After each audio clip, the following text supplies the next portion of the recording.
Speaking of surprises, I went in my office this morning and there's a box waiting for me. I wonder what it could be. X? Yeah, my new Surface X is here. Surface Pro X.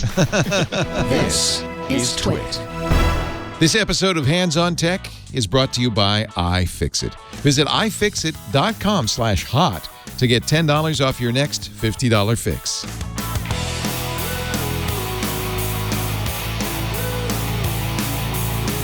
This is the new MacBook Pro. And I was a little bit mad because, as you might remember, I had given up on this. Ming-Chi Kuo convinced me it wouldn't be out until next year, and I bought a different laptop as my purchase of the year. But I'm going to send that back because this is the. I have a feeling. Now you know, Rene, you have one, I'm sure. Yes. And Andy, I saw on Twitter that you went into the Apple Store yesterday to bang on one. Yes. Dave, do you have one or no? I don't have one. I've banged on one, but that's so I've neither banged or anything. But it sounded from everybody's reports that this was the MacBook Pro we've been waiting for. That they fixed the keyboard, they fixed the thermals, so the i9 in this is giving you its full juice. New speaker system, which is supposedly really good. Rene, you love it, I think. Yeah, I've been using it for about a week now, and it's like I'll get out of the way up front. I think the webcam is an affront to the machine. It's still 720p. 720. What's the deal? And it does nothing. It does nothing for like if this camera was 1080p or 4K, I could use it for mobile video production because the microphone, while not outstanding, is really USB. Like it's like pretty a good mid-range USB. Yeah, mic. people have compared it to a Yeti or something like that. It's certainly good enough. And there's you no could Wi-Fi 6. You could do a podcast. Those are the two dings. And it's not Wi-Fi 6, which is weird because even the iPhone 11 is Wi-Fi 6, the new 802.11ax. One thing Apple does, so we have something to complain about. It's that one thing every time. You know, it probably has more to do with chipsets than anything else, right? Yes. So but everything else is my wish list. They did everything I wanted them to do. It really is the System 7 of MacBooks. It's because the logo is it sucks less. Now I got the darker one of the two. Or did I? Yeah, that's slate. It's not quite as dark as I expected. It's almost aluminum, isn't it? Oh yeah, that's the darker one. It is, but the other one is real silver though. It's real pretty. I think it's very nice. Is the hinge changed as well? I think it is. It's just a little taller because the thing is a little deeper. Yeah. But you get space gray stickers, Leo. That's the important thing. What? Oh, well, yeah. That's worth it. That's worth every penny. And it's already booting. T. Yeah, look at that key. For me, the separate escape key is also important because I use Emacs, so I actually use an escape key. So that's pretty cool. Apple shouted out Vim during the demo, or Vim or VI. Absolutely, yeah. Escape key is really important in VI. Also, they've separated out the fingerprint reader, so it's just kind of a separate button from the touch bar. Yeah. The keys, capses. I don't have to recapitulate. Everybody knows all of this. Oh, it's talking to me. Hey, hi Siri. Yeah, you haven't Siri. clicked the button fast enough. Hi Siri. Yeah, it talks you can enjoy faster those new than arrow keys that are just like old arrow keys and the way they should be. That's all anybody wanted was a 2015 MacBook with the new Intel processors, right? That's it. Yeah.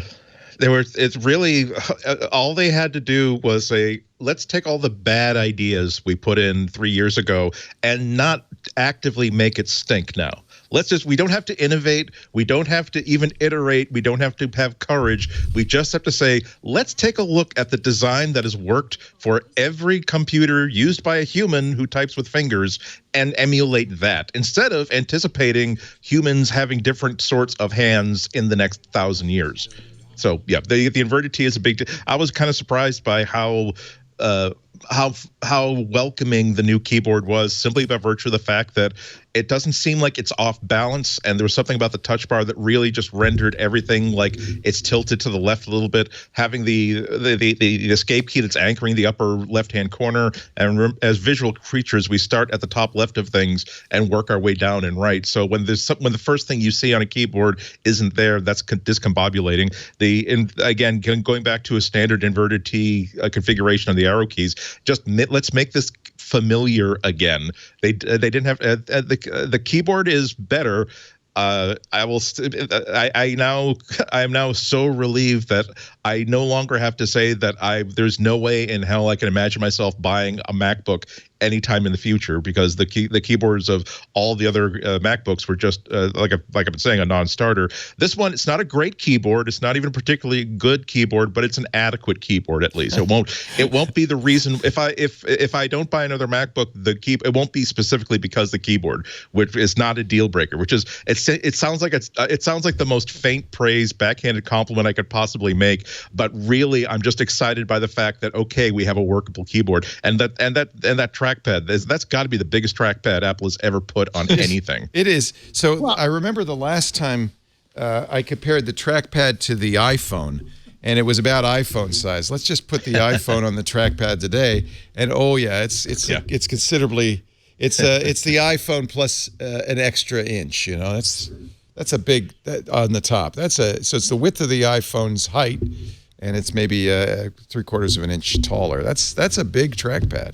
Yeah. So maybe this was Apple's plan all the way along, though, right? Roll out all these changes that everybody's going to hate for 3 years. And then when we roll this machine out, we don't have to worry about them complaining about no Wi-Fi 6, no 7 because as we all know, in business history, New Coke was such a shot in the arm for Coke Classic. It was worthy of emulation by the most valuable tech company. All right, I'm going to type on it the first time. And what I'm going to do is a password, because passwords are my best way of judging accuracy on a keyboard, because if I have to retype the password a bunch of times, that drives me nuts. And I have very weird passwords, and I type them very fast. Make sure you do it on camera so everybody can see. Yeah, I just did by accident. It's okay. It's just a Wi-Fi password. It's not you won't gain any real benefit. It feels better. It doesn't. You're right, Andy. It's not the 15. It's not a Lenovo ThinkPad, but the 2015. But it's good. It's almost twice the key travel, isn't it? Like 1.0, 1 millimeter. 1.08. Yeah. And I actually like the spacing. So I think Ben Thompson on Stratechery had an interesting article today about Apple and the perils. Really, he talked about the perils of being dominant. He said, I don't like to use the word monopoly as a technical term, but in effect, Apple has a monopoly on iOS and macOS products. And he said the problem with that is people are going to continue to buy. They've sold more than $90 million worth of MacBooks since the keyboard debacle. People are going to continue to buy. You're not going to get the signal you would get if there were a choice, because even if people hate it, you can kind of kid yourself. Well, no, they like it. It's just a few loudmouths because they are buying it. So there's a peril, and I think that was his point, to being so successful. And this is nothing new. We've known this for some time. So Ben is a genius, so far be it for me to second guess him. But it's not an exact parallel, but you have companies like Nintendo who, they make the Wii, and then they make the Wii U, and then they come back and they make the Switch. And the danger is, Apple takes these big swings. Steve Jobs used to call them Babe Ruth swings. And a lot of times they hit it. They don't make very few phones. They make very few computers. They don't work like Dell or HP. But when they miss, that ball goes flying by them. And that's the risk. And I don't want them to stop swinging, because a lot of times when they do take those swings, they make really innovative things. Like I think the Force Touch trackpad, that was a risk. They made the best trackpads in the business, and they re-engineered them. And you can debate whether you like the size or not, but I think from a technological point of view, these new touchpads are way better than what they had before. And they had the same confidence level going into these keyboards. And one of their issues is that they get pushback on almost any change. If they don't change anything, people say they're not innovating. But when they do change things, people don't like it because we're change adverse. And sometimes they're going to be right, and the new way is going to be better. And after like a couple days of us getting used to it, we'll say, hey, I kind of like this. But when it's wrong, they're still in the mentality of, they're just still getting used to it, and they're going to see the same things, the same good qualities that we see in it, they're going to see in it. And that just makes, when it's wrong, they double down on the wrong, and then it takes them an extra cycle to get back on and rebuild a keyboard or something. So in light of that, this is a pretty amazing thing for a company like Apple, a dominant company, a very, very successful company, to say, yeah, maybe we did make a mistake. Now, they're not going to say that out loud because all the other MacBooks still have the old keyboard. But I think it's new Coke unprecedented that Apple would say, okay, we give. They rolled back on the RAM too. Like they were all in on low power RAM, and just the LPDDR4 did not come, and it did not come. Yep. And now they've gone back to DDR4 RAM, and they've had to increase battery to compensate for it. But they've gone up to like 64 gigabytes of RAM, 8 terabytes of SSD. They also, they thought that we're going to get to 10 nanometers, and they thought we're going to get to 10 nanometers, and we're still not at 10 nanometers. So now they've redone the thermals, and they could always burst. They could always deliver the i9 at burst speeds, but now they can deliver it for longer sustain as well. So in many ways, it's a regression, and it's a very pragmatic regression given the lack of advancement in the silicon that I think that they were counting for. And they've also done a really good job in totally abstracting away that silicon. So if you look at a modern Mac, it's got a layer of metal onto it, and most people wouldn't realize when it's hitting those GPUs or the CPUs. And they're shoving a bunch of stuff onto the T2 chip now, like HEVC encode decode, that still doesn't work well on Intel. So they're shoving all that onto what's equivalent to an A10 processor inside the computer. And it's sad because I'd love to see a Mac where we did get 10 nanometer Cannon Lakes like 3 years ago, and DDR4 2-3 years ago. But I think this is them fixing their mistakes and also doing their best to work around the general lethargy of x86 silicon. It sounds like they for the most part kind of took the turn in the correct direction. Is that a fair way to put it? Yep. Yeah. They turned away from the ground, away from the mountains, into the sky. Now, having typed a little bit, and I have to say a little bit on this keyboard, yeah, you're right, Andy. It's not the 2015 keyboard. I did on iFixit. They said, oh yeah, it's pretty much identical. It doesn't feel like that. The travels. It has a different. So the scissor mechanism is very very similar to the Magic Keyboard that comes with the iMac. They just had to re-engineer it because the iMac keyboard is slightly angled and this one is flat. Right. And what they ended up doing, because they still really, really believe in not having it be very loose if you hit it on the sides. So they re-architected the rubber. It's gone back to using a rubber dome, and they re-architected slightly so that when you get to max up key travel, you got to punch a little bit to push it back down, and that equalizes stability for them. It feels pretty good. It's not. It definitely seems a little bit quieter. I think you nail it, Andy. It's good enough. Yeah, it's not a bad keyboard at all. It doesn't distinguish itself either way. And again, after the past few iterations, I'm happy with it. Just not, you're hoping when you get behind the wheel of a new car that the steering wheel doesn't surprise you at all. Right. You don't want to see any innovation there. Right. You want to see a round thing that responds to you doing this to it. And the keyboard is, I think, the exact same thing. You really can't quote innovate unquote because you're taking away the best feature of that component, which is consistency and reliability, in the face of whatever mandate you think that you're pursuing there. I point you to Marco Arment's blog post, Marco. He came in with calipers, Leo. It was the most amazing thing. He's pretty happy. He said he had a list, a wish list to fix the MacBook Pro, many of which were not, fixed. But he says, really, it came down to the keyboard for me, and they fixed that. So he says, I couldn't be happier. They didn't move the headphone jack to the other side, and some of the things he was hoping for. I'm on cloud 9. Look at this glorious keyboard, an escape key, inverted T arrow keys, a millimeter of key travel. It's funny. It's funny that we were talking about it as if the heavens have opened, but the truth is, I think a lot of people, I'll include myself, want to use MacBooks. We want to love MacBooks. We love Mac OS, and we want to use MacBooks. And for Apple to do something so, as Ben Thompson called it, user hostile with the keyboard, was a real showstopper. That was a showstopper. Like if Microsoft makes a bad keyboard, you can just go buy a Dell or go buy a Lenovo or go buy anything else. If you want to use Mac OS, you can't. You're stuck with whatever Apple gives you, and that's a far greater responsibility. Right. Yeah, that's a real challenge.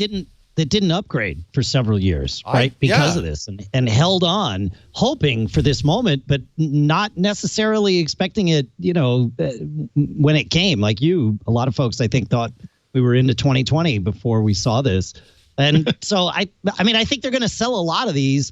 But I think they would have sold a lot more of the previous iteration had they not taken this particular detour. But, we would have found something else to complain about. So, we always will.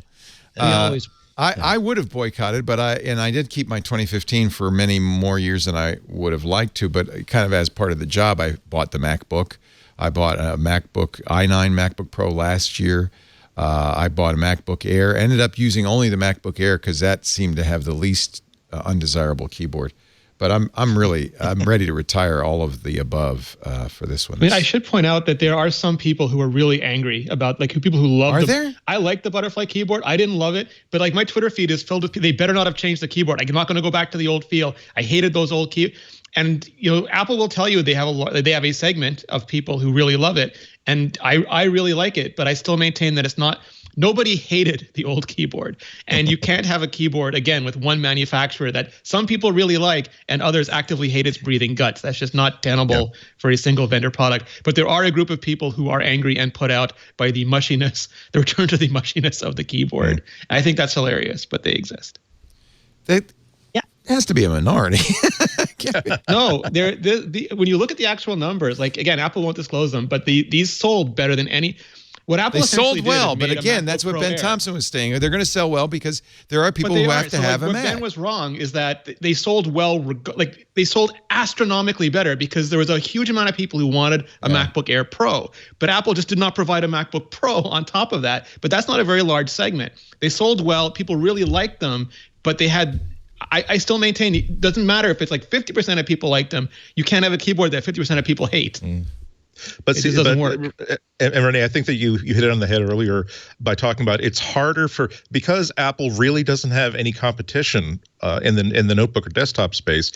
Because let's face it, you can't buy Mac OS hardware that is not made by Apple. Yeah. So it's very, very easy to point to numbers that say, well, look, we're still selling lots of them. Look how many pre-orders there are for the new one. Hey, look how excited people are for our new innovative cylindrical Mac Pro. See, we're building things. We do our research. We do our homework. We're not just simply doing style over substance. We're building things that people want. But it's hard to get the numbers on. Yes, but imagine that there was a simple, very dull, gray, even beige metal box with the power and the expandability that people wanted for $300 less. Then see how much people are appreciating your innovation and how much they love the cylindrical design and the lack of a fan and the lack of upgradability. So yeah, that's Apple.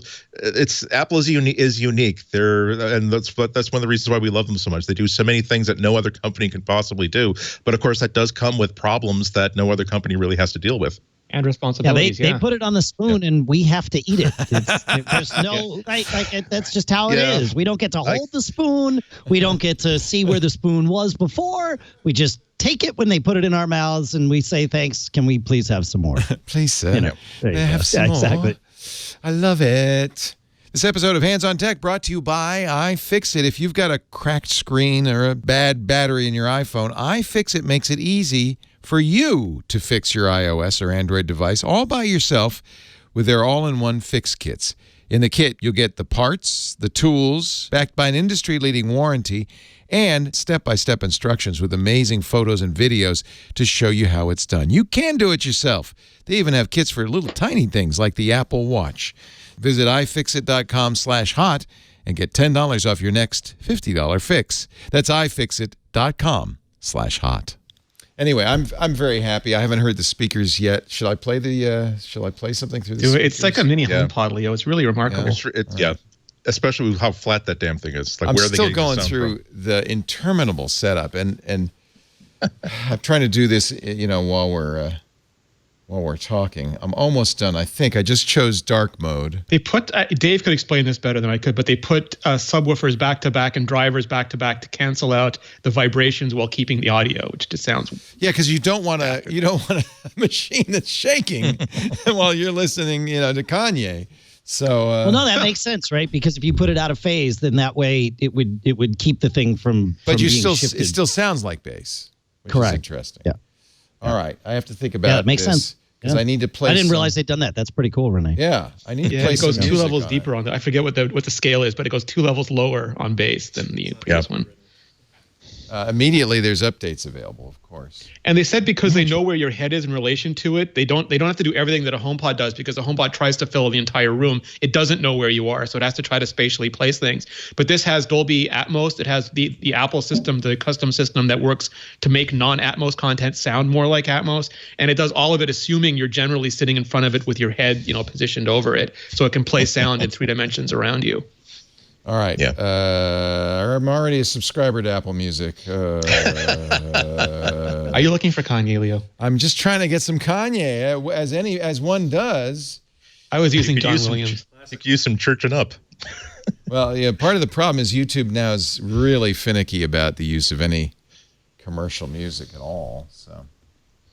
Oh, it's the COPPA stuff, Leo. Can't even upload to YouTube most days now because the COPPA warnings pop up so often. Are your shows child attractive? No, but it doesn't say that. Like, it's just like warning this, warning that. Like, you go to our new uploader. New uploader's not working. Doesn't load in. Error.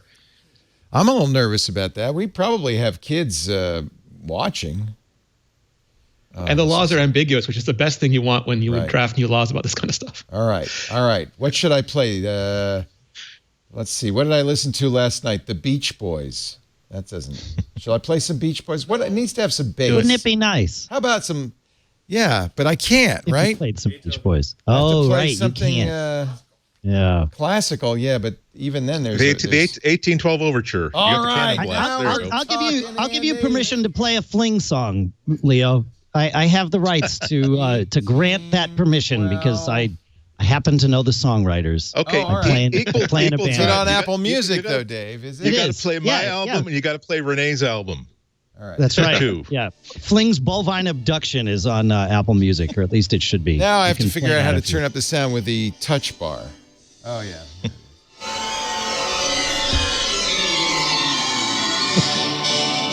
Sounds pretty good. Yeah. Get ready. Here come the cannons.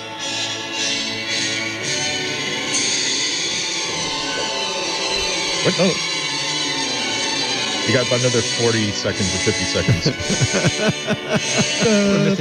Look, I don't feel like I'm in Symphony Hall. It actually sounds a little tinny.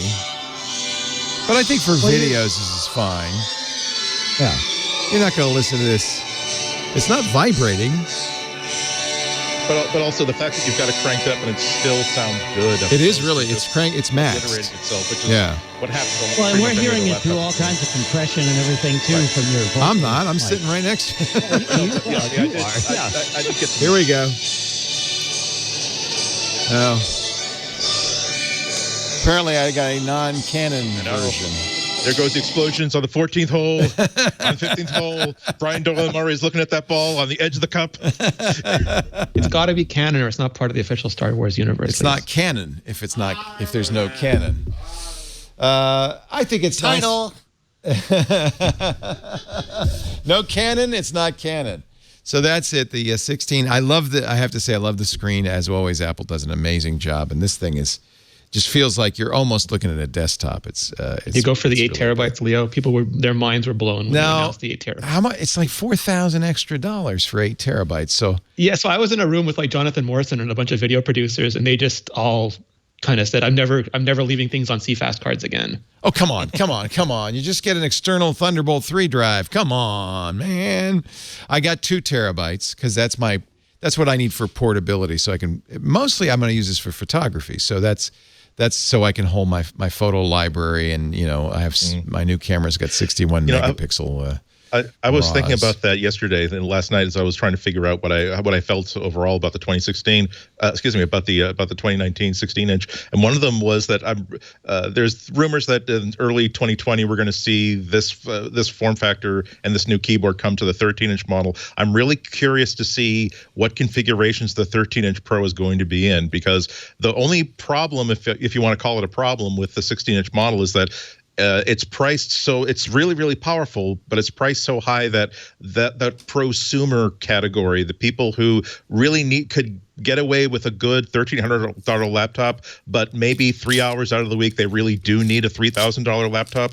And that's exactly where I am. Where for the most part, I can use an iPad, I can use a Chromebook pretty much for most of the things I need a laptop for. But there are times when I am doing video editing, and there are times where I am doing Photoshop, where I really just need that extra afterburner that I can kick in when I need it.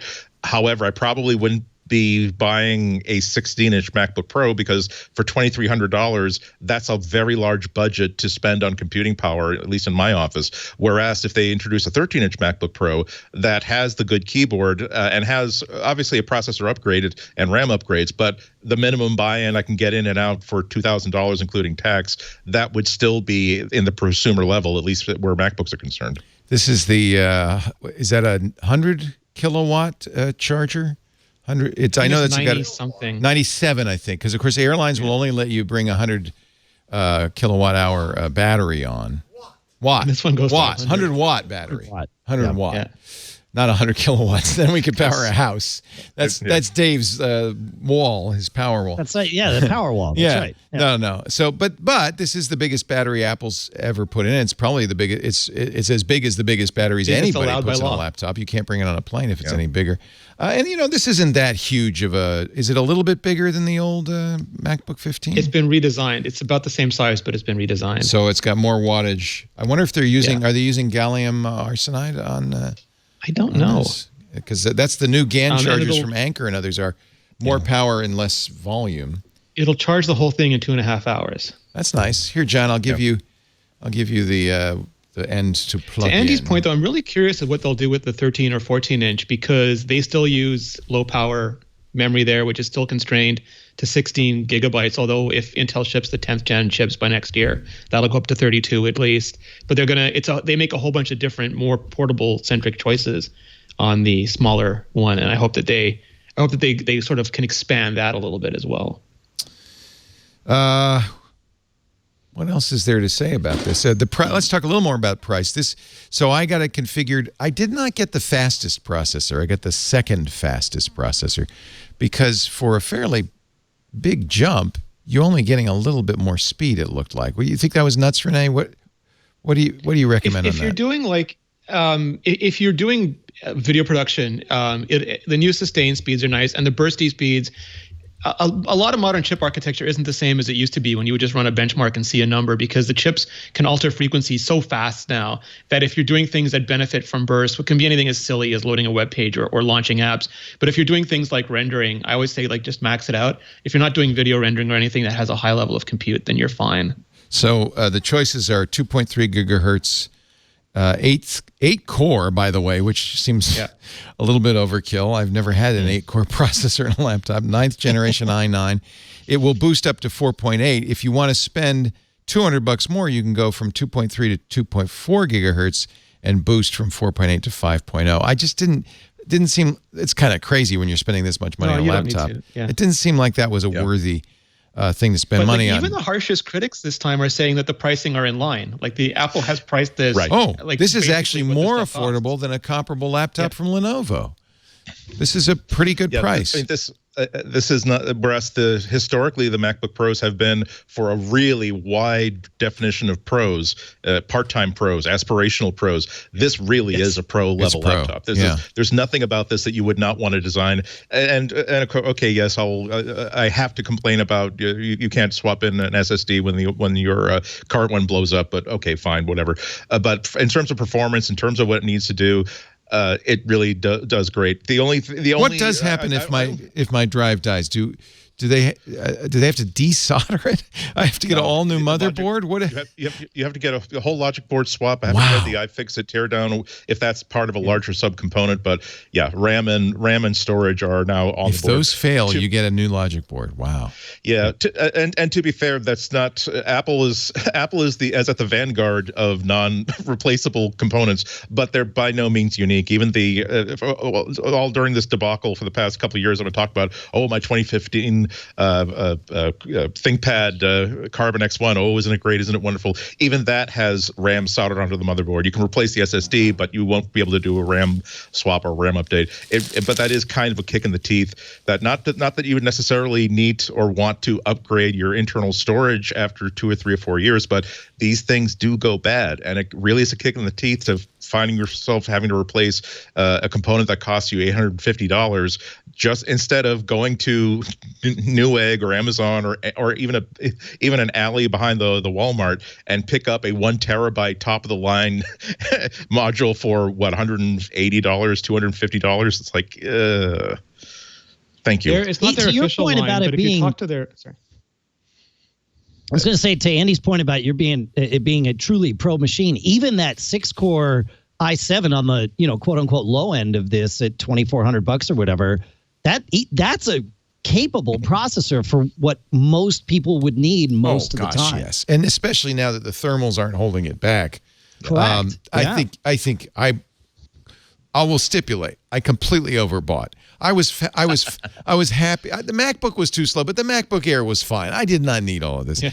I did buy instead of 16, I got 32 gigs. You can go up to 64 for an additional 800, but I like 32 is my sweet spot these days. I don't know why. And the SSD is so fast, like it's hard for most people to tell when it's swapping and not anymore. Yeah, I got the 2 terabytes. Although it is not unusual for as you get to these larger capacities, the drives to slow down. Do we see specs that confirm that?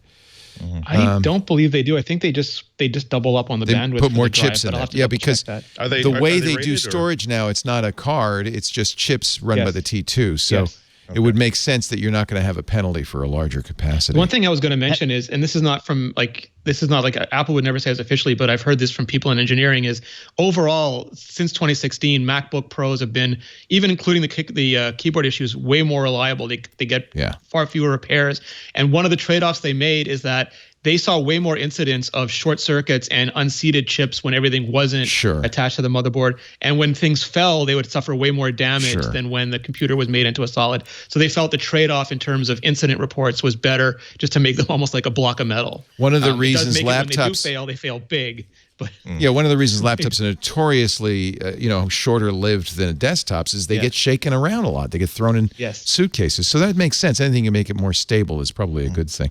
Now, here's a tougher decision for me, and I again defer to you guys. Radeon 5500M with 4 or 8 gigs of DDR6 memory. $100 more for 8 gigs. I thought, go for it, Leo. You only live once. Never shop while you're hungry, Leo. That was my mistake. For 4 years. Never shop for computers when you're Leo. Yeah, the problem is I ordered this while I was visiting Dubai, and since everything in Dubai costs $1 million, it didn't seem like, that's the cab ride to the airport. It's just $100. Dubai and price it out. What kind of performance difference is this going to make, Rene? Is it a big deal? The chipset itself is, again, like if every moment of rendering time matters to you, then you can play with those little things. Right. But this chipset itself is so much faster than the last chipset, and because it doesn't say Vega Pro, some people were worried about that. But no, it is like we are getting significant improvements. I was joking on Twitter yesterday that I dragged a Motion VFX plugin onto Final Cut, and it played without stammering before it even rendered, and that before it would like barely move. So it makes a huge difference overall. That's one of the things I've noticed when I'm reading reviews about this, is that while there's some improvement on benchmarks, when you get real world things like rendering video, exporting video, you see significant improvements, and that's because of the system as an overall system, not just one particular part of it. Synthetic benchmarks aren't as useful as they used to be, and I know a lot of people still love to just download and run them, but unless you're like a Nantech, unless you're really good, and they usually write their own custom stuff, and it takes them a while to figure out how to hit those chips, you have no idea what those things are hitting or how long or what the interval between frequencies is. It just does not give you good information, but it makes for good articles and videos. So and it's good. It's a good time to remind people that Apple has a 2-week return policy, and as long as you take really good care of it, don't put stickers on it, don't scratch it up in your book bag, but you can take it home and take good care of it for an entire week and throw the worst that you can ever imagine at it just to see how well it'll do with your actual real world problems, and then take it back if you're not happy. So that's a really good thing to remember. And it is true you get slate gray Apple stickers if you order the. Ooh. That's it right there, Leo. That's. I still have the black ones I got from the Mac Pro 5 years ago. So now I have all 3 colors. Did you order the new one, Leo? We have a better date on it now. Oh, what's the date on the Mac Pro? They said December. They said December now, and it's going to also have the 8 terabyte internal option. I don't think I'll be ordering that. No price on the wheel still. Yeah. As configured with the slower of the 2 i9s, 32 gigs of memory, the 8 gigabyte 5500M, and 2 terabytes, it's $36.99. That's the price on the one we're looking at right now. So it is not max cheap. it out at the same price as a starter Mac Pro. Yeah, you can get up to $6,000. But it's not cheap, but I have to say, again, to reiterate, it's comparable. It is, I don't, there are Windows PCs that will run you more for comparable hardware. So I think Apple isn't charging a huge premium on its gear. Pretty nice. Yeah, I'm excited. Agree. Can't wait to go home. Keep up with all the hottest tech news and gadgets. Visit twit.tv. There you'll be able to find and subscribe to all our tech shows. Thanks for watching Hands on Tech.